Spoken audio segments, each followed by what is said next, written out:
Baik, Assalamualaikum warahmatullahi wabarakatuh. Perkenalkan, nama saya Atia Ramidhani dengan NIM 31402400102. Di sini saya akan mempresentasikan tugas mata kuliah analisis laporan keuangan mengenai analisis 6C pada PT FKS Food Sejahtera Tbk. Sebelum masuk ke pembahasan analisis, saya akan memperkenalkan terlebih dahulu profil singkat PT FKS Food Sejahtera Tbk. PT FKS Food Sejahtera Tbk merupakan perusahaan yang bergerak di bidang industri makanan dan minuman. Perusahaan ini memproduksi dan memasarkan berbagai produk makan seperti mie instan, bihun, makanan ringan, serta berbagai produk berbasis tepung yang dipasarkan di Indonesia maupun ke pasar internasional. Dan pengalaman yang dimiliki PT FKS Food Sejahtera terus berupaya menghasilkan produk yang berkualitas, memperluas jaringan distribusi, dan meningkatkan kinerja perusahaan agar tetap mampu bersaing di industri makanan. Setelah memahami profil tersebut, selanjutnya saya akan memaparkan hasil analisis 6C yang telah saya lakukan menggunakan Microsoft Excel. Analisis ini mencakup 6 aspek, yaitu karakter, capacity, capital, collateral, condition, dan constraint yang digunakan untuk menilai kondisi perusahaan serta kelayakannya dari perspektif pemberian kredit. Baik, kita akan langsung ke analisis. Sebelum ke analisis, kita akan ke profil perusahaannya dulu. Untuk nama perusahaannya yaitu PT FKS Food Sejahtera Tbk dengan kode saham AISA. Tanggal pendiriannya yaitu 26 Januari 1990. Dasar hukum pemberiannya yaitu Akta Pendirian nomor 143 tanggal 26 Januari 1990 yang dibuat di hadapan Wiranto Wiryo Martani Eza Notaris di Jakarta. Untuk bidang usahanya yaitu perdagangan besar dan industri produk makanan. Pencatatan saham di bursa saham yaitu pada 11 Juni 1997. Untuk modal dasarnya yaitu sebesar 3,8 triliun. Untuk modal ditempatkan di store penuh yaitu 1,9 triliun lebih. Kemudian untuk pemegang saham per 31 Desember 2025 yaitu ada di PT Pangan Sejahtera Investama sebesar 58,40%, PT Asta Askara Sentosa sebesar 15,48%, untuk masyarakat atau publiknya yaitu sebesar 26,20%. Untuk jumlah tenaga kerjanya yaitu 1.792 karyawan. Untuk alamat kantor pusatnya ada di Menara Astra lantai 29 Jalan Jenderal Sudirman Kap 5-6 Jakarta Pusat dengan kode pos 110.220. Untuk sekelas perusahaannya yaitu PT FKS Food Sejahtera merupakan salah satu perusahaan FMCG atau Fast Moving Consumer Goods terdepan di Indonesia. Melalui berbagai anak perusahaan, FKS Food Sejahtera bergerak dalam bidang industri, produk-produk makanan pokok dan makanan ringan, hingga perdagangan besar untuk merek yang sudah dikenal oleh masyarakat Indonesia seperti ayam dua telur, Tarong, Kremes, Bingku, Tanam Jagung, Gula, dan merek-merek lainnya. PT FKS Food Sejahtera mengawali usahanya pada tahun 1990 dengan nama PT Asia Inti Selera dan merupakan produsen dari produk mie kering legendaris yaitu ayam telur. Perjalanan tersebut menjadi landasan FKS Food Sejahtera hingga dapat secara resmi terdaftar dan diperdagangkan di Bursa Saham Indonesia pada tahun 1997 hingga saat ini dengan kode saham AISA. FKS Food Sejahtera berkomitmen untuk selalu menjadi andalan bagi masyarakat Indonesia untuk memenuhi kebutuhan masyarakat, baik untuk makanan pokok maupun makanan ringan yang berkualitas tinggi dengan harga yang terjangkau. FKS Food Sejahtera juga senantiasa melakukan pengembangan bisnis melalui pemanfaatan teknologi modern dan inovasi berkelanjutan untuk menyediakan produk yang tidak hanya murah dan lezat, tetapi juga tetap menjaga kualitas produknya untuk memenuhi kebutuhan konsumen. Untuk perubahan nama perusahaan yaitu pada awalnya pada 1994 yaitu bernama PT Asia Inti Selera Tbk, kemudian diganti pada tahun 2003 menjadi PT 3 Pilar Sejahtera Food Tbk, dan kemudian pada tahun 2021 berubah lagi menjadi PT FKS Food Sejahtera Tbk hingga saat ini. Dengan bergabungnya perseroan ke dalam keluarga besar grup usaha FKS, perseroan secara resmi telah merubah namanya menjadi PT FKS Food Sejahtera Tbk. Hal mana telah disahkan dalam Akta Nomor 20 Tahun 2021 sesuai dengan rapat umum pemegang saham luar biasa pada 26 Februari 2021 yang dibuat di hadapan M. Ira Fauzia Karyana, SMKN Otorisasi Jakarta. Untuk jejak langkahnya yaitu pada tahun 1950-an mie telur cap ayam 2 telur dan bihun cap camak ular mulai diproduksi. Kemudian di tahun 2000-an PT Asia Inti Selera berganti nama menjadi PT Tiga Pilar Sejahtera Food Tbk dan melakukan pembenahan yang substansial untuk menghadiri milenium baru.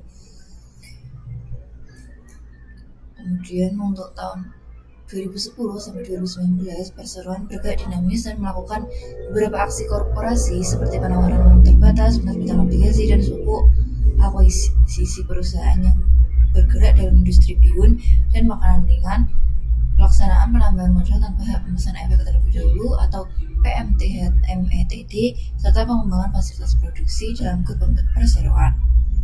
Perseroan mendapat apresiasi dan meraih berbagai penghargaan seperti Award Top 250 Indonesia Original Brand, Award Excellent Brand, dan Award Most Improved di IICD Good Corporate Governance. Dari tahun 2020 sampai 2022 ada ini perseroan menerima sertifikat ISO 14001 dan 2004 yang diterbitkan oleh Integrated Laboratory IPB Environmental Management System Assurance. Kemudian di tahun 2023 sampai 2025 FKS Food Sejahtera meraih penghargaan Top GRC Award Star 4 dari majalah Top Business. FKS Food Sejahtera meraih penghargaan anugerah spesial kategori produk dan model bisnis dengan inovasi untuk mengembangkan produk bihunku seduh pada IDEC Senal Anugerah Inovasi Indonesia dan lain-lain. Untuk selanjutnya yaitu visi misi PT FKS Food Sejahtera. Untuk visinya sendiri yaitu menjembatani potensi menuju kesuksesan, dan untuk misinya sendiri yaitu kamu mengembangkan dan mengatur kombinasi terpercaya dari orang-orang, infrastruktur, dan proses di seluruh rantai nilai atas nama mitra dan pelanggan.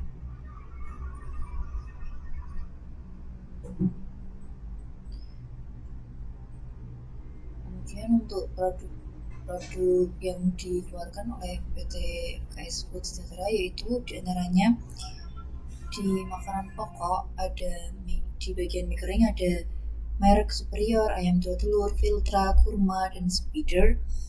Untuk di kategori bihun ada seongku, tanaman jagung, panen jagung, pilihan bunda. Dan untuk kategori makanan ringan di pertama yaitu mie instan atau snack yaitu merek mie kremes. Untuk biskuitnya ada di Bravo, untuk bihun instannya ada di Bihunku, kemudian wafer sticknya ada di Bio, untuk snack ekstrusinya ada Taro dan Mocabe, dan untuk permennya yaitu ada di Gules.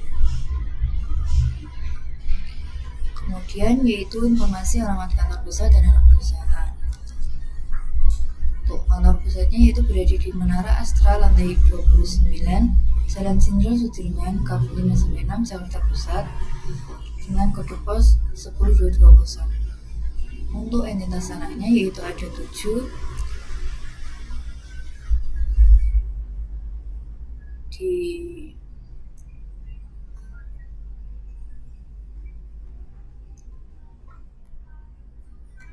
di sini ada entitas perusahaannya. Untuk pemilikan langsungnya yaitu PT Tiga Pilar Sejahtera yang presentasi pemegang saham 99,99%. Total asetnya yaitu 69,03 dalam juta rupiah. Terus dalam bidang usaha yaitu industri dan perdagangan mie atau snack yang domisilinya di Sragen. Kemudian yang kedua ada PT Polymeditra Indonesia dengan presentasi kepemilikan 99,96% dengan total aset 111.794 juta. Untuk bidang usaha industri makanan ringan yang domisili di Karanganyar. Yang ketiga yaitu PT Patra Power Nusantara dengan presentasi kepemilikan 99,98% dengan total aset 782 juta. Bidang usaha pembangkit listrik yang domisili ada di Sragen. Kemudian ada PT Balaraja Biskup Paloma dengan presentasi kepemilikan saham sebesar 99,99% dengan total aset sebesar 667.614 juta. Di bidang usaha distribusi, perdagangan dan keagungan ada dan berdomisili di Balaraja. Status operasinya ini belum beroperasi. Kemudian ada entitas perusahaan pemilikan tidak langsung melalui PT Balaraja Biskup Paloma. Yang pertama yaitu PT Putra Taro Paloma dengan kepemilikan saham 99,99% dengan total aset 784.793 juta. Dengan bidang usaha industri makanan ringan dan berdomisili di Gunung Putri. Kemudian ada PT Superfood Pangan Jaya dengan presentasi kepemilikan saham 99,99% dengan total aset 247.582 juta. Pada bidang usaha industri dan perdagangan bihun berdomisili di Tangerang.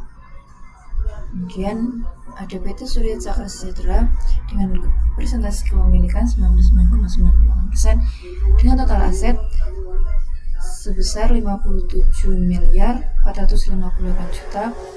Untuk bidang usaha perdagangan dan perindustrian berdomisili di Karanganyar dan ini belum beroperasi.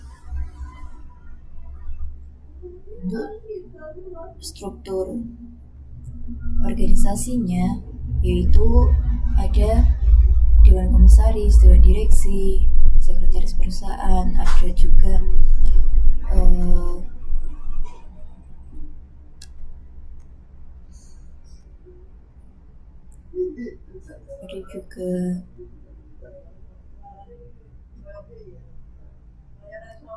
untuk profil Dewan Komisarisnya yaitu ini.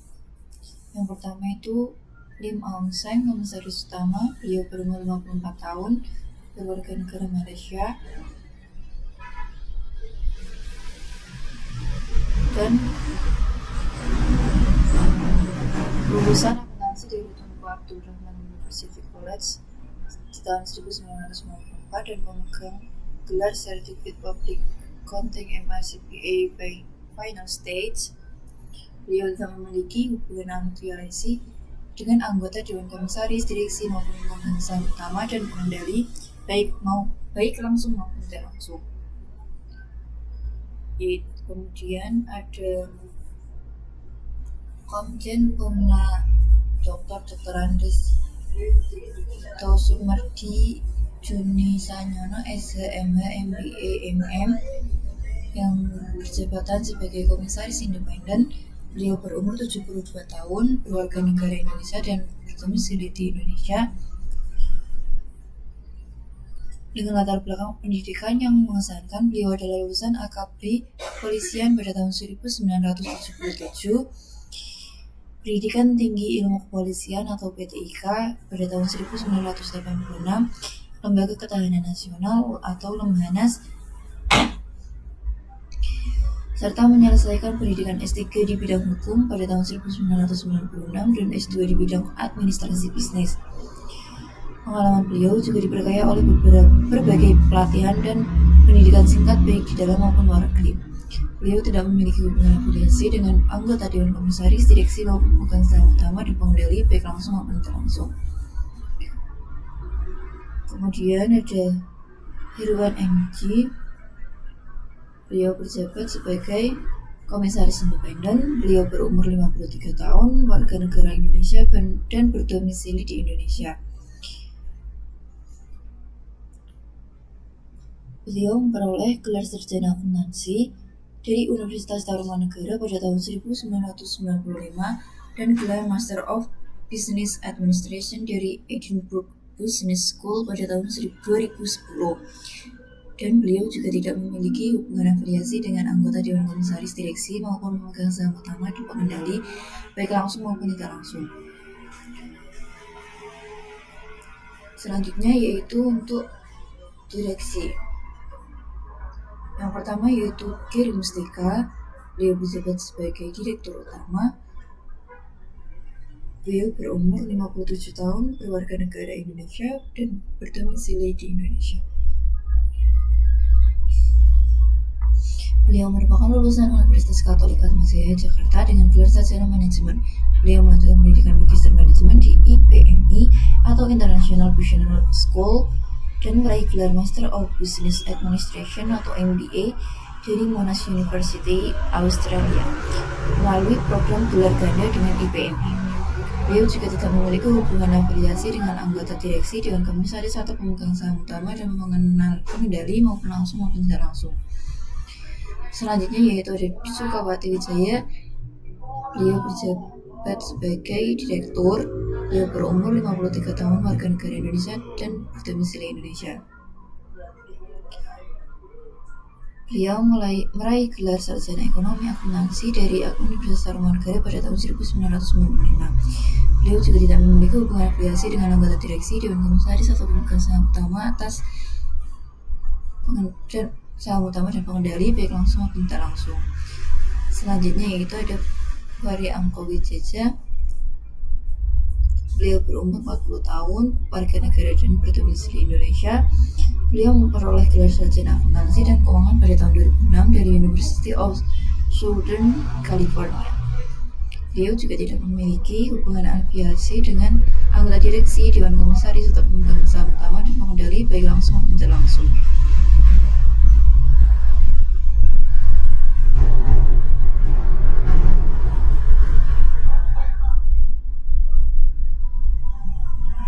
Selanjutnya itu ada sekretaris perusahaan bernama Iwan Gunawan dengan jabatan sekretaris perusahaan. Untuk profesinya yaitu beliau berusia 37 tahun dan berkeluarga negara Indonesia, berdomisili di Indonesia. Menjabat berdasarkan keputusan direksi PT FKS Food Sejahtera Tbk nomor 03 Korsek FFS OJK BUDIG 1 26 tanggal 6 Februari 2026, meraih gelar sarjana hukum dari Universitas Jayabaya Jakarta.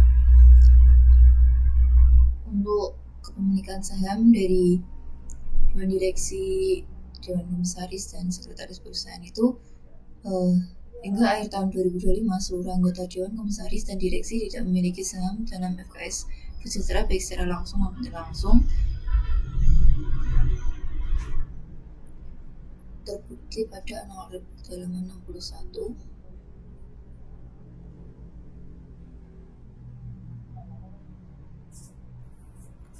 Ini sendiri sama exam dalam FKS Food. Baik, selanjutnya akan analisis per 6C-nya dimulai dari analisis karakter. Tujuan dari analisis karakter ini yaitu melihat tanggung jawab, kejujuran, keseriusan bisnis, keinginan untuk membayar semua kewajiban dengan seluruh kekayaan yang dimiliki sehingga bank dapat meyakini itikat baik peminjam dan dapat mengetahui risiko atas kredit yang diberikan. Untuk indikator pertama yaitu reputasi dan pengalaman perusahaan.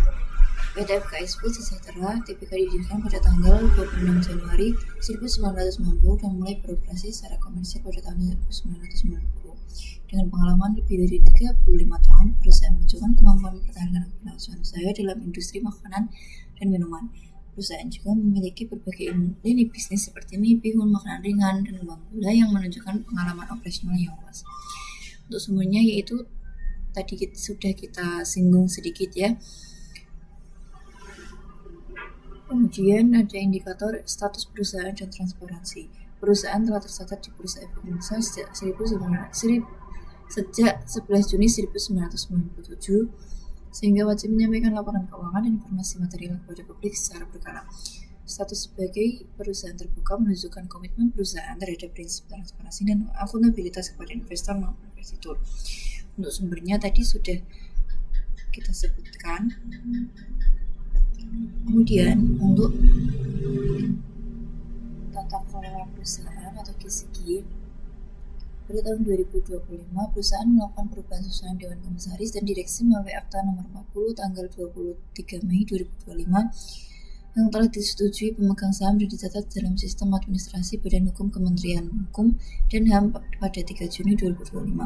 Hal ini menunjukkan bahwa pengelolaan perusahaan dilakukan melalui mekanisme tata kelola yang resmi dan sesuai regulasi.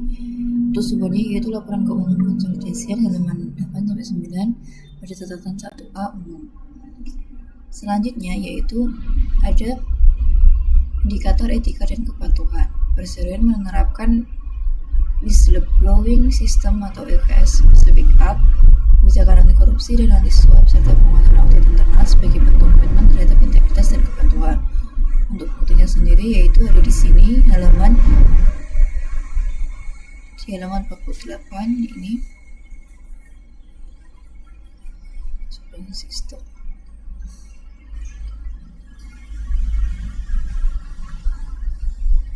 Selanjutnya yaitu ada struktur kepemilikan dan kredibilitas. Struktur kepemilikan perusahaan menunjukkan pengendalian yang jelas. PT PLN Sejahtera Investama merupakan pemegang saham terbesar dengan kepemilikan 58,40%, diikuti PT Asta Askara Sentosa sebesar 15,48%, sedangkan kepemilikan publik mencapai 26,12%.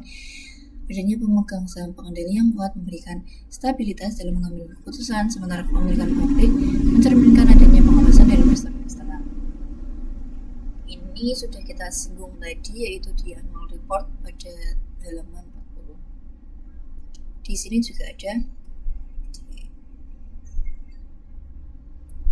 di halaman ini. Kemudian ada indikator keberlangsungan usaha dan kepercayaan investor. Pada tahun 2025 perusahaan membukukan laba bersih sebesar 89,13 miliar, meningkat 28,28% dibandingkan tahun 2024 sebesar 69,48 miliar.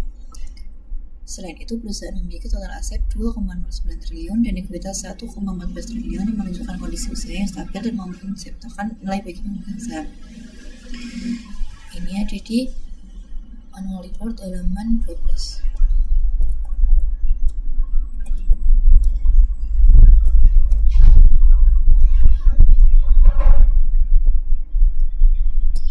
Ini untuk total asetnya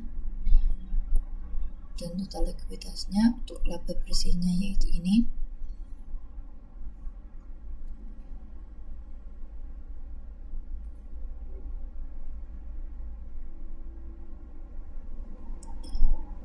Kemudian ada indikator sengketa hukum. Pada tahun 2025, anak usaha perseroan PT 3 Pilar Sejahtera atau TPS menyelesaikan perdamaian atas gugatan non-prestasi terhadap PT Indofarma Global Medica.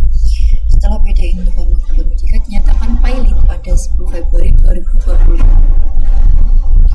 TPS mendaftarkan diri sebagai kreditor dan mengikuti beberapa rapat kreditor untuk proses verifikasi utang. TPS mengajukan tagihan kepada tim kurator pada 13 Maret 2025 hingga 30 Desember 2025. Perseroan masih mencatat piutang sebesar 124.950.000 sampai laporan keuangan diselesaikan. TPS masih menunggu proses pengurusan dan pemberesan harga pilot oleh tim kurator Indofarma. Hal ini dibuktikan dalam annual report pada halaman 153.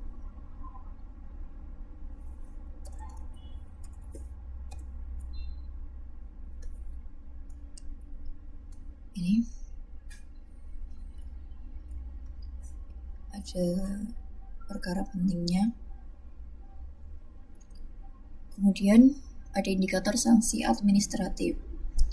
Pada tahun 2025, perseroan menerima sanksi denda dari Otoritas Jasa Keuangan atau OJK terkait dengan keterlambatan penyampaian laporan penunjukan akuntan publik dan kantor akuntan publik untuk audit atas laporan keuangan tahunan per 30 Desember 2024 sebesar Rp5 juta. Pada bulan September 2025, perseroan telah membayar sanksi denda tersebut kepada OJK. Ini dibuktikan dalam annual report pada halaman 154.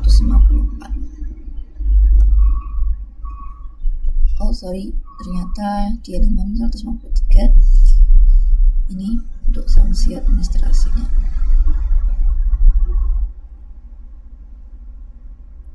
Kemudian kita ke analisis yang kedua, yaitu analisis capacity. Tujuan analisisnya yaitu menilai kemampuan perusahaan dalam menghasilkan pendapatan dan arus kas untuk membayar kewajiban kredit. Analisis ini bertujuan untuk mengetahui apakah perusahaan mampu memenuhi pembayaran pokok dan bunga pinjaman dari hasil operasional usahanya. Sebelumnya, untuk kesimpulan dari karakter, yaitu berdasarkan analisis aspek karakter, PT FKS Food Sejahtera Tbk menunjukkan karakter perusahaan yang baik. Hal ini didukung oleh pengalaman usaha yang panjang, penerapan tata kelola perusahaan atau KISIKI yang baik, komitmen terhadap transparansi dan kepatuhan terhadap regulasi, serta struktur kepemilikan yang jelas. Meskipun terdapat sengketa hukum pada entitas anak dan sanksi administratif dari OJK, dampaknya tidak mempengaruhi kelangsungan operasional maupun kondisi keuangan perseroan secara material. Dengan demikian, PT FKS Food Sejahtera Tbk dinilai memiliki kredibilitas dan integritas yang baik sehingga mampu menjaga kepercayaan investor dan kreditur serta memiliki tingkat risiko karakter yang relatif rendah dalam pemberian kredit. Kita lanjut ke bagian capacity, yaitu yang pertama di indikator manajemen puncak. PT FKS Food Sejahtera Tbk memiliki struktur manajemen yang jelas melalui Dewan Komisaris dan Direksi yang bertanggung jawab yang menetapkan visi, strategi, kebijakan, serta pengawasan operasional perusahaan. Pada tahun 2025, perubahan susunan direksi dan komisaris dilakukan melalui RUU PS dan dicatat secara resmi pada Kementerian Hukum dan HAM, menunjukkan bahwa proses perencanaan, pengorganisasian, dan pengawasan perusahaan berjalan sesuai prinsip tata kelola yang baik. Dibuktikan dalam manual report bagian CLK pada halaman 184.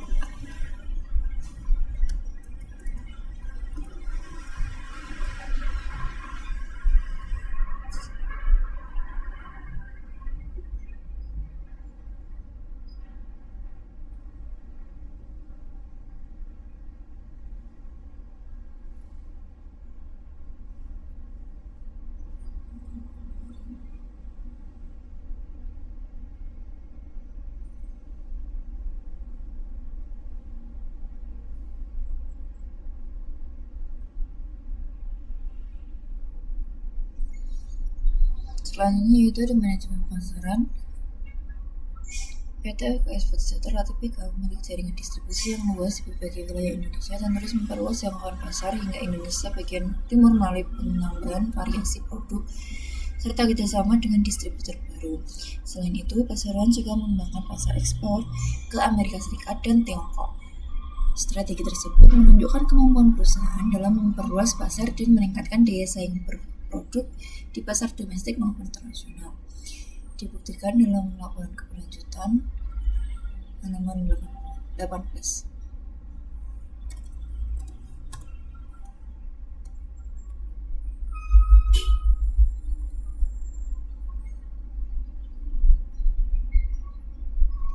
Ini untuk buktinya.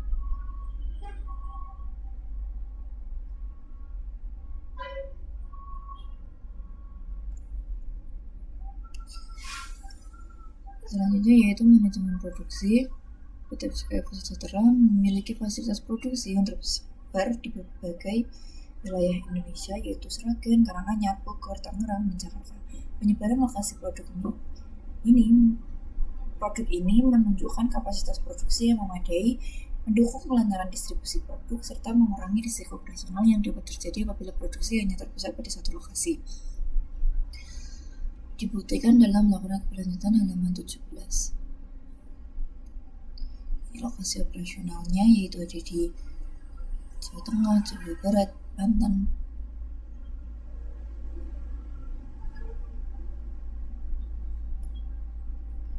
Kemudian yaitu manajemen personalia. Sebagai perusahaan yang telah beroperasi lebih dari 35 tahun, PT FKI Food Sejahtera Tbk memiliki struktur organisasi yang jelas mulai dari Dewan Komisaris, Direksi, hingga unit operasional. Bagian tugas dan wewenang yang struktur menunjukkan bahwa perusahaan tidak bergantung pada satu individu tertentu atau one man show, sehingga proses operasional dan pengambilan keputusan dapat berjalan secara berkelanjutan. Selanjutnya yaitu ada manajemen sumber daya manusia. PT Food Sejahtera Tbk memiliki 1.792 karyawan pada tahun 2025, menurun 33 orang dibandingkan tahun 2024 yang berjumlah 1.825 karyawan. Komposisi tenaga kerja tetap seimbang dengan 54% karyawan laki-laki yaitu 966 orang dan 46% karyawan perempuan yaitu 826 orang. Jadi sisi pendidikan, jumlah karyawan pendidikan tinggi meningkat dari 288 orang sebesar 15,8% pada tahun 2024 menjadi 306 orang sebesar 17% pada tahun 2025, sehingga karyawan berpendidikan sekolah dasar hingga menengah menurun dari 1.537 orang menjadi 1.480 orang. Berdasarkan usia, mayoritas karyawan berada pada rentang usia produktif 31 sampai 50 tahun sebanyak 1.534 orang, yaitu sebesar 85,5%, sehingga perusahaan didukung oleh tenaga kerja yang berpengalaman dan produktif. Meskipun jumlah karyawan sedikit menurun, peningkatan proporsi karyawan berpendidikan tinggi menunjukkan komitmen perusahaan dalam meningkatkan kualitas sumber daya manusia untuk mendukung aktivitas operasional dan pencapaian tujuan perusahaan. Dibuktikan dalam annual report halaman 58.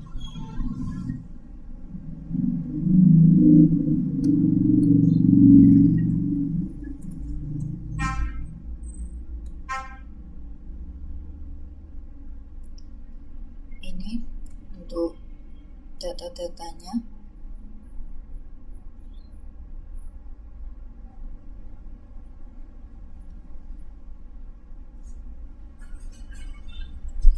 Kemudian untuk kesimpulan dari analisis kapasiti ini yaitu PT FKI Food Sejahtera Tbk menunjukkan kapasitas yang baik dalam menjalankan usahanya. Hal ini didukung oleh tata kelola perusahaan yang baik, jaringan pemasaran yang luas, fasilitas produksi yang memadai, struktur organisasi yang jelas, serta sumber daya manusia yang kompeten. Dengan kondisi tersebut, perusahaan dinilai memiliki kemampuan untuk mempertahankan kinerja operasional, mendukung pertumbuhan usaha, dan memenuhi kewajiban kepada kreditur. Selanjutnya yaitu analisis kapital. Tujuan analisis ini yaitu menilai kekuatan permodalan perusahaan, struktur keuangan, dan kemampuan menanggung risiko usaha. Analisis ini bertujuan untuk mengetahui seberapa sih besar modal sendiri dalam menjalankan usaha dan memenuhi kewajiban jangka panjang. Yang pertama yaitu indikator liabilitas dan ekuitas terhadap total aset.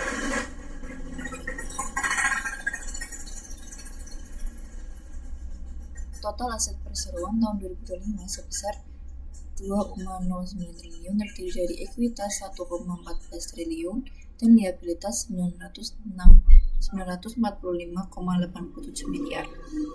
Struktur pendanaan didominasi oleh ekuitas sebesar 54,74% dibandingkan liabilitas yaitu 45,26%. Kondisi ini menunjukkan perusahaan lebih banyak menggunakan modal sendiri dibandingkan utang dalam membiayai asetnya sehingga tingkat keamanan bagi kreditur relatif baik. Hal ini dibuktikan dalam laporan keberlanjutan halaman 20.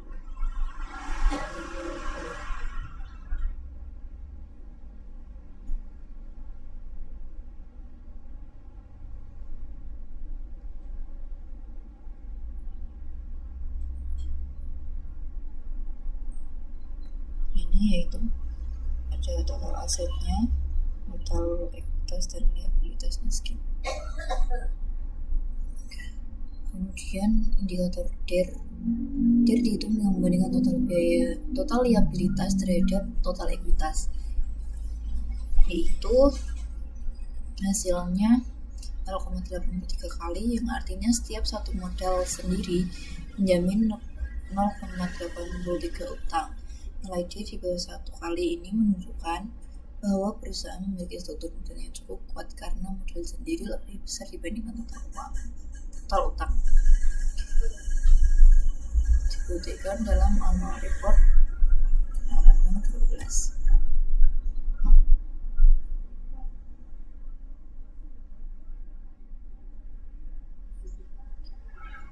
Ini jumlah liabilitas terhadap ekuitas.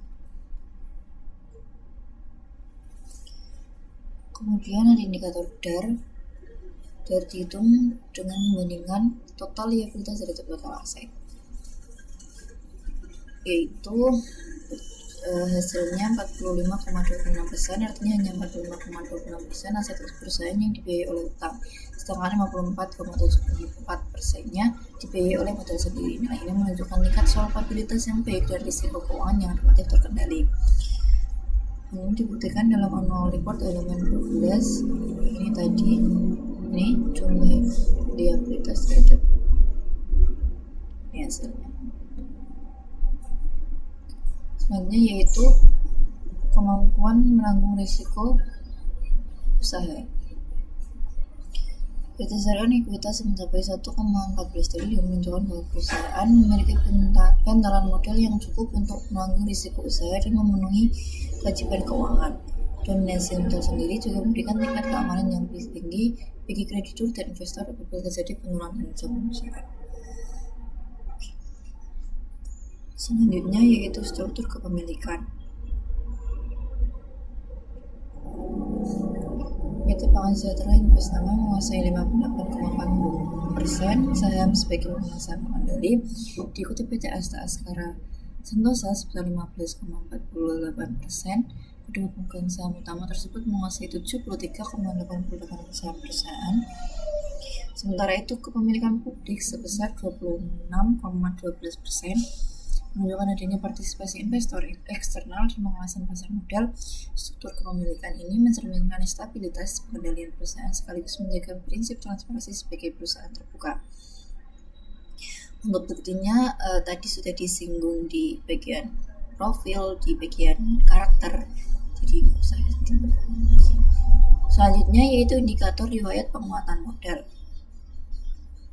PT FKS Sejahtera Tbk memiliki kemampuan yang baik dalam memperoleh tambahan modal melalui pasar modal. Hal ini dibuktikan dengan pelaksanaan IPO pada tahun 1997, penawaran umum terbesar atau PUT pada tahun 2003, 2008, dan 2011, serta penambahan modal tanpa hak pemesanan efek terlebih dahulu atau PMTH-METD pada tahun 2014. Riwayat tersebut menunjukkan bahwa perusahaan memiliki akses yang baik terhadap sumber pendanaan eksternal untuk mendukung pertumbuhan dan pengembangan usaha. Dibuktikan dalam annual report pada CALK 1B umum halaman 185 sampai.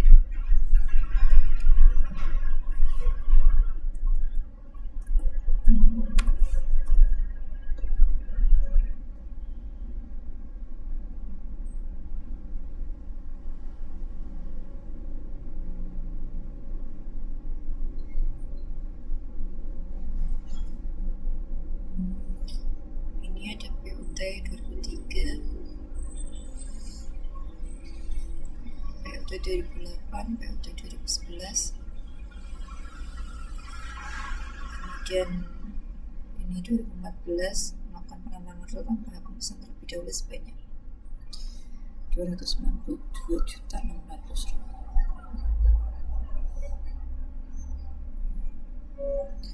Baik, untuk kesimpulan dari analisis kapital yaitu PT FKS Sejahtera Tbk memiliki struktur permodalan yang kuat dan sehat. Hal ini ditunjukkan oleh dominasi ekuitas sebesar 54,74% dibandingkan liabilitas sebesar 45,26%, serta nilai D sebesar 0,83 kali dan DAR sebesar 42,26% yang menunjukkan tingkat solvabilitas yang baik. Perusahaan juga didukung oleh struktur kepemilikan yang stabil dan memiliki rekam jejak yang baik dalam memperoleh pendanaan melalui pasar modal. Dengan kondisi tersebut, PT FKS Sejahtera Tbk dinilai memiliki kemampuan yang baik dalam mendukung kegiatan operasional, menanggung risiko usaha, dan memenuhi kewajiban keuangannya. Selanjutnya yaitu analisis kolateral. Untuk tujuan analisis kolateral ini yaitu menilai aset atau jaminan yang dapat digunakan Untuk mengamankan kredit yang diberikan, analisis ini bertujuan untuk memberikan perlindungan bagi kreditur apabila perusahaan mengalami gagal bayar atau kesulitan keuangan. Untuk indikator pertama yaitu agunan pokok yang tersedia atau aset perusahaan.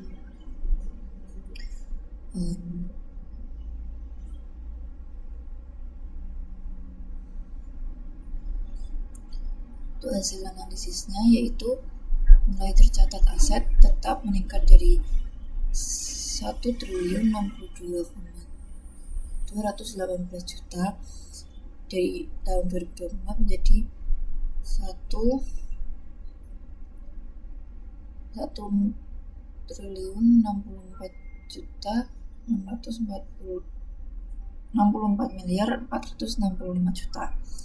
Aset tetap terdiri atas tanah, bangunan, mesin, peralatan pabrik, peralatan kantor, kendaraan, aset dalam penyelesaian, dan aset hak guna yang menjadi aset produktif perusahaan.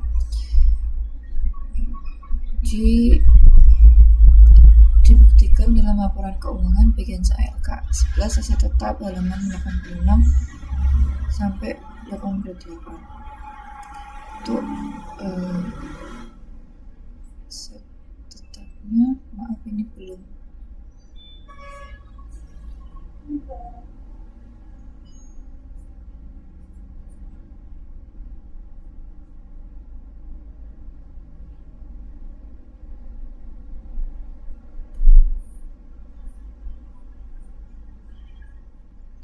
Halaman 86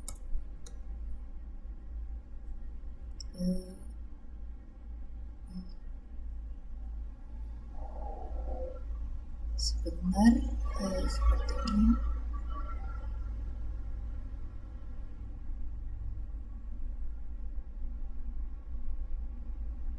Ini untuk aset tetapnya yang terdiri dari ini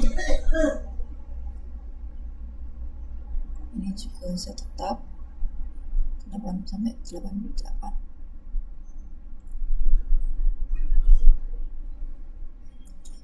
Kemudian untuk indikator aspek yuridis bukti kepemilikan tanah.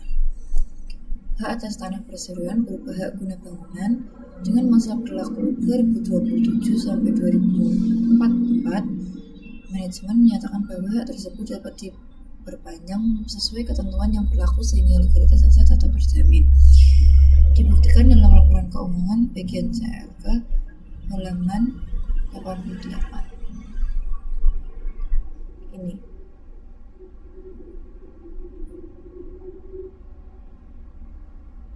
Kemudian ada indikator aspek ekonomis, nilai tanah, nilai aset. Nilai aset tetap meningkat sebesar 2.247 juta dari 1.062.218 juta yaitu di tahun 2024 menjadi 1.064.465 juta hal ini di tahun 2025. Hal ini menunjukkan perusahaan tetap melakukan investasi pada aset produktif untuk mendukung kegiatan operasional. Dibuktikan dalam laporan keuangan sama yang kayak tadi. Kemudian indikator agunan yang dijaminkan ke bank, mesin, tanah, dan bangunan memiliki entitas anak TPS mesin, tanah, dan bangunan milik entitas anak TPS, PMI, dan PTP dijadikan jaminan atas pinjaman sindikasi. Hal ini menunjukkan sebagian aset tetap telah dimanfaatkan sebagai agunan untuk memperoleh fasilitas pembiayaan. Dibuktikan dalam laporan keuangan bagian CLK halaman 9.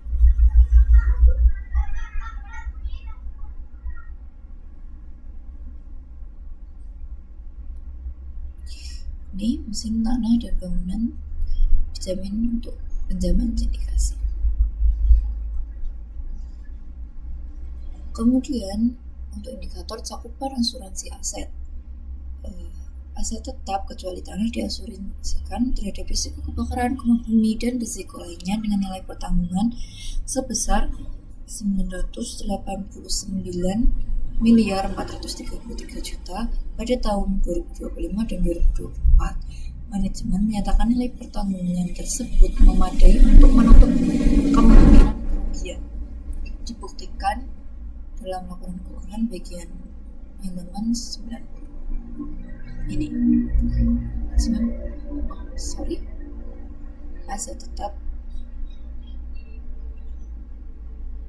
Ini untuk buktinya. Baik, selanjutnya yaitu penurunan nilai aset. Manajemen menyatakan tidak terdapat indikasi penurunan nilai atau impairment aset tetap pada 31 Desember 2025 maupun 2024. Hal ini menunjukkan nilai ekonomis aset tetap masih terjaga. Dibuktikan sama kayak tadi halaman 90, yaitu ini tidak ada indikasi atas perubahan kondisi yang mengakibatkan penurunan nilai aset tetap. Baik, untuk kesimpulan analisis kolateral ini yaitu PT FKS Food Sejahtera Tbk memiliki aset tetap dengan nilai yang memadai dan legalitas yang jelas. Nilai aset tetap meningkat dari 1.062.218 pada tahun 2024 menjadi 1.064.465 pada tahun 2025. Sebagian aset berupa mesin, tanah, dan bangunan telah digunakan sebagai jaminan pinjaman sindikasi, sementara aset tetap kecuali tanah telah diasuransikan dengan nilai pertanggungan sebesar 989.433 juta yang dinilai memadai oleh manajemen. Selain itu, tidak terdapat indikasi penurunan nilai aset tetap. Dengan demikian, aspek kolateral PT FKS Food Sejahtera dinilai baik karena perusahaan memiliki aset yang bernilai ekonomis, memiliki perlindungan asuransi, dan didukung legalitas yang memadai sehingga dapat memberikan keyakinan bagi kreditur. Selanjutnya yaitu analisis condition. Tujuan analisis condition ini yaitu menilai kondisi eksternal yang mempengaruhi perusahaan seperti kondisi ekonomi, industri, persaingan, pelanggan, masuk regulasi pemerintah, dan perdagangan internasional. Analisis ini bertujuan untuk mengetahui peluang dan risiko yang dapat mempengaruhi kemampuan perusahaan dalam menjalankan usaha dan membayar kewajibannya. Untuk indikator yang pertama yaitu sebanyak 99% pemasok perseroan berasal dari dalam negeri. Hal ini merupakan upaya perusahaan untuk memastikan ketersediaan bahan baku yang lebih segar, meningkatkan efektivitas operasional melalui rantai pasok yang lebih pendek, serta mendukung pertumbuhan ekonomi regional. Dominasi pemasok lokal juga membantu mengurangi risiko keterlambatan pasokan dan ketergantungan terhadap pemasok luar negeri. Hal ini dibuktikan dalam laporan keberlanjutan halaman 55 dan 50.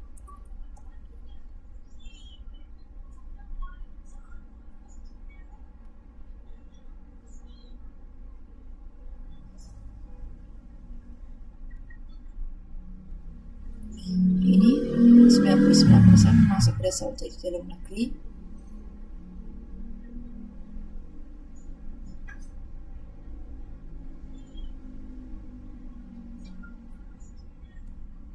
Dan ini untuk pendukungnya. Kemudian ada indikator pembeli atau customer. Penjualan PT FKS Food Sejahtera Tbk masih didominasi oleh pelanggan di Indonesia yaitu 97% pada tahun 2025, meningkat dibandingkan 94% pada tahun 2024. Hal ini menunjukkan bahwa pasar domestik merupakan sumber pendapatan utama perusahaan dan permintaan produk di dalam negeri masih sangat kuat. Meskipun memberikan stabilitas penjualan, ketergantungan yang tinggi pada pasar domestik juga menjadi tantangan sehingga perusahaan perlu terus-menerus memperluas pangsa pasar ekspor untuk mengurangi risiko konsentrasi pasar. Hal ini dibuktikan dalam annual report pada halaman 125.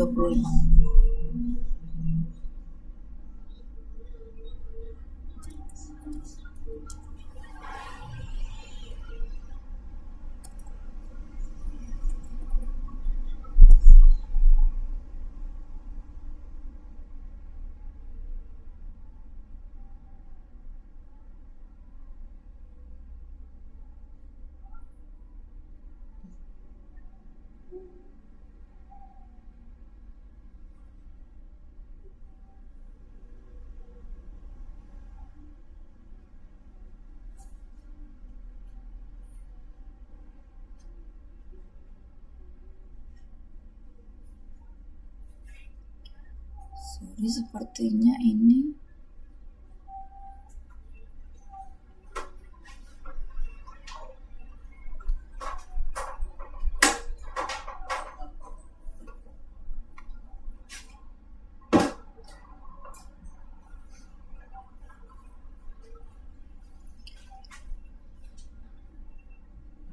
next saja. Selanjutnya ada indikator persaingan atau kompetitor. PT FKI Sejahtera TBK menghadapi persaingan yang cukup ketat di industri makanan dan minuman. Meskipun begitu, perusahaan mampu menjaga pangsa pasarnya tetap stabil pada tahun 2025. Untuk menghadapi persaingan tersebut, perusahaan terus melakukan inovasi produk, menawarkan produk dengan harga yang lebih terjangkau tanpa mengurangi kualitas, serta memperkuat promosi dan distribusi. Perusahaan juga berupaya meningkatkan brand awareness agar dapat mempertahankan loyalitas pelanggan dan menarik lebih banyak konsumen. Strategi ini menunjukkan bahwa PT UKS Food Sejahtera memiliki kemampuan untuk bersaing dan mempertahankan posisinya di pasar domestik. Hal ini dibuktikan pada annual report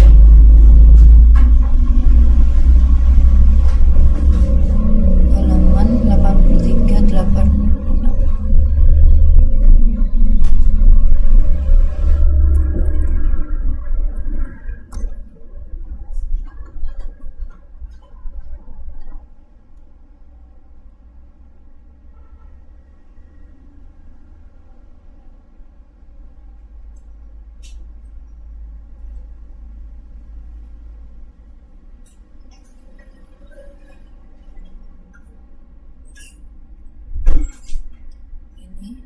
Datanya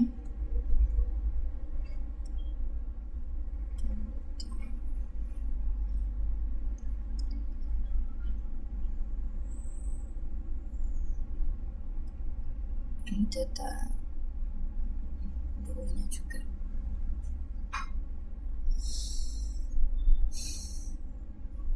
Kemudian ada barang substitusi. PT FKS Food Sejahtera TBK menghadapi ancaman dari produk substitusi seiring perubahan preferensi konsumen ke produk yang lebih sehat dan organik. Untuk menghadapi kondisi tersebut, perseroan terus melakukan inovasi produk, menawarkan harga yang terjangkau, memperkuat distribusi, serta mengembangkan produk yang sesuai dengan kebutuhan konsumen. Strategi ini membantu perusahaan tetap kompetitif dan mempertahankan pangsa pasar. Dibuktikan dalam annual report halaman 71 dan 86. Ini untuk halaman 86-nya, halaman 71.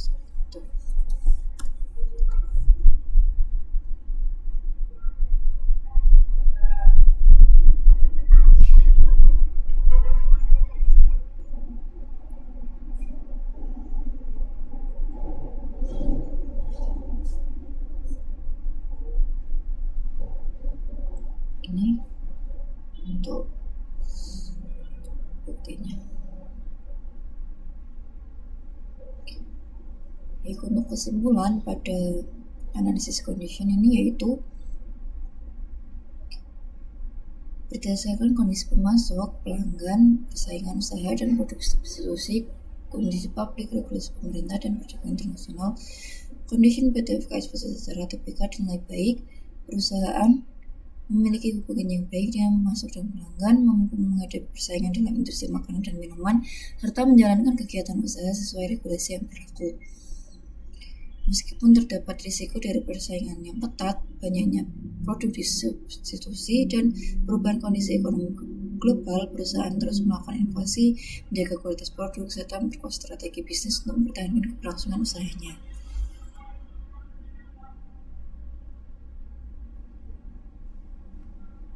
Untuk data ini sepertinya ada di bagian ini.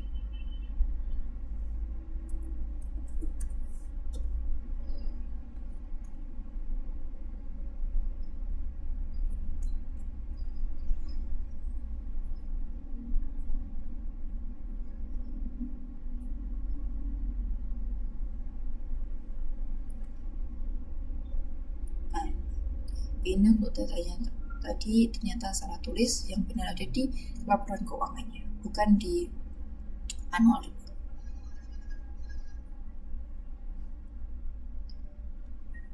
Kemudian ada analisis constraint.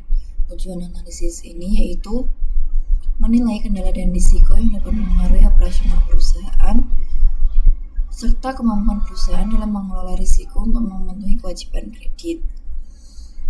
Indikator yang pertama yaitu risiko harga komoditas. PT FKS Food Sejahtera menghadapi risiko fluktuasi harga bahan baku utama seperti tepung, terigu, dan minyak sawit yang dipengaruhi harga komoditas global. Perusahaan mengatasinya dengan menjaga persediaan bahan baku pada tingkat optimal dan melakukan penyesuaian harga jual secara berkala. Untuk buktinya kita tayangkan nanti, baca semua karena buktinya di halaman yang sama-sama. Selanjutnya yaitu risiko persaingan usaha. Persaingan di industri makanan dan minuman semakin ketat akibat munculnya pelaku usaha baru dan perubahan preferensi konsumen. Perusahaan mengantisipasi risiko ini melalui inovasi produk, peningkatan kualitas, pemantauan tren pasar, dan penguatan distribusi. Selanjutnya yaitu risiko perubahan selera konsumen. Perubahan tren dan preferensi konsumen terhadap produk tertentu dapat mengaruhi permintaan. Untuk mengatasinya, perusahaan melakukan riset pasar, survei kepuasan pelanggan, serta mengembangkan produk yang sesuai dengan kebutuhan konsumen. Selanjutnya yaitu risiko kebakaran. Kebakaran dapat mengganggu operasional dan menimbulkan kerugian terhadap aset perusahaan. Sebagai mitigasinya, perusahaan menerapkan standar operasional keselamatan, menyediakan alat pemadam kebakaran, dan melakukan pelatihan tanggap darurat secara berkala. Selanjutnya yaitu ada risiko kebijakan pemerintah dan sosial ekonomi. Perubahan kebijakan pemerintah, inflasi, suku bunga, dan kondisi ekonomi dapat mengaruhi kegiatan usaha. Perusahaan mengantisipasi risiko tersebut dengan memantau perkembangan regulasi dan kondisi ekonomi serta menyesuaikan strategi bisnis yang diperlukan. Untuk buktinya yaitu ada di annual report halaman 146.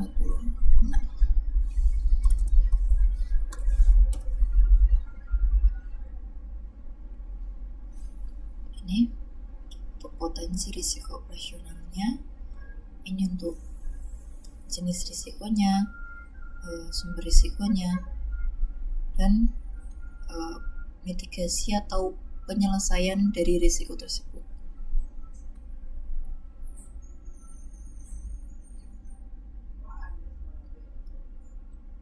Baik, untuk kesimpulan dari analisis constraint ini yaitu PT FKS Food Sejahtera menghadapi berbagai risiko yang dapat mengaruhi operasional dan kinerja perusahaan.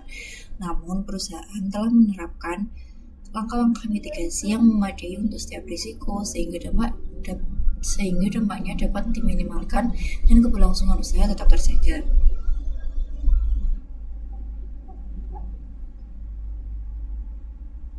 Kemudian kita ke analisis rasio keuangan.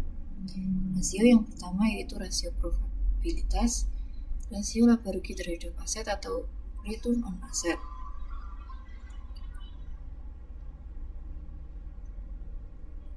ROA dinilai dari jumlah laba dibagi dengan total aset yang menghasilkan 4,26% pada 2025, 3,54% pada 2024, dan 1,02% di tahun 2023. Ini meningkat dari 2023 ke 2024 itu meningkat dan kembali meningkat lagi di tahun 2025 menunjukkan aset semakin efektif menghasilkan laba. Kemudian yaitu rasio laba rugi terhadap ekuitas atau return on equity atau ROE. ROE ini meningkat dari meningkat dari 1,94% di tahun 2023 jadi 6,64% di tahun 2024 dan 7,79% di tahun 2025. Hal ini menunjukkan pengembalian kepada pemegang saham semakin baik. Kemudian ada rasio laba rugi terhadap investasi atau return on investment. Ini hasilnya sama kayak ROA, menandakan investasi perusahaan semakin produktif. Kemudian ada margin laba bersih atau net profit margin. Ini dinilai dari total laba dibagi dengan total penjualan. NPM meningkat dari 1,10% di tahun 2023 menjadi 3,62% di tahun 2024 dan 4,55% di tahun 2025, menunjukkan efisiensi perusahaan dalam menghasilkan laba bersih dari penjualan. Kemudian ada margin laba kotor atau gross profit margin. Analisis ini dihitung dari laba bruto dibagi dengan total penjualan. GPM meningkat dari 33,19% di tahun 2023 menjadi 36,85% di tahun 2024 dan meningkat 38,96% di tahun 2025, menunjukkan kemampuan pengendalian biaya produksi semakin baik. Selanjutnya yaitu rasio likuiditas, yaitu ada rasio lancar atau current ratio. Current ratio ini dinilai dari aset lancar dibagi dengan total liabilitas jangka pendek. Untuk hasilnya yaitu naik dari 0,75 di tahun 2023 menjadi 1,06 di tahun 2024, namun turun menjadi 0,81 di tahun 2025, sehingga likuiditas perusahaan masih perlu diperhatikan. Kemudian ada rasio solvabilitas. Yang pertama itu rasio liabilitas terhadap aset atau debt to asset ratio atau DAR. Ini tadi juga udah disinggung di bagian kapital. DAR menurun dari 0,48 di tahun 2023 menjadi 0,47 di tahun 2024 dan menurun lagi di tahun 2025 yaitu 0,45, menunjukkan ketergantungan terhadap utang itu semakin rendah. Selanjutnya yaitu rasio liabilitas terhadap ekuitas atau debt to equity ratio atau DER. Ini juga tadi sudah disinggung di analisis sebelumnya. Untuk hasilnya yaitu DER ini dinilai dari total liabilitas dibagi dengan total ekuitas. Untuk DAR tadi itu dihitung dari